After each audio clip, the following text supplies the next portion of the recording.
पुढे जाऊयात। रावेर मतदारसंघातील उमेदवारीवरून आता भाजपाच्या घटक पक्षांकडून नाराजी व्यक्त करण्यात येते आहे। रावेरमधील भाजपाचा उमेदवार बदलावा अशी मागणी आता चंद्रकांत पाटील यांनी केली आहे। आमदार चंद्रकांत पाटील यांची ही नाराजी कायम दिसते।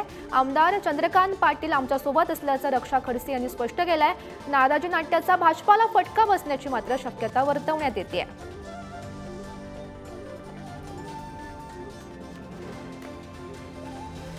साहेबांचा प्रचार करणार आहे, सगळ्यात महत्त्वाचा मुद्दा असा आहे। आणि नाराजी जी होती ती कायम आहे, आजही आहे, उद्याही राहील बहुतेक, मला असं वाटतं। कारण स्थिती तशी आहे। मुक्ताईनगर मतदारसंघामध्ये मी गेल्या 30 वर्षाहून काम करतो आहे।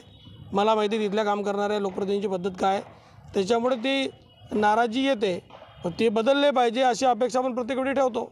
शेवटी देशाचं राजकारण आहे, देशाच्या राजकारणामध्ये काम करत असताना एक देशाचा मेन केंद्रस्थान ठेवून आपण खऱ्या अर्थाने प्रचार करणार आहे किंवा त्या पद्धती पुढे जाणार आहे। म्हणून छोट्या छोट्या गोष्टी आहे त्या अडचणीच्या जरी असल्या तरी त्याला थोडंसं दुर्लक्षित करून काम करावं लागणार आहे। आता अजून दिवस खूप आहे, त्याच्यामुळे आता जसं थोडं अजून या सगळ्या गोष्टी मॅनेज व्हायला वेळ लागतीलच।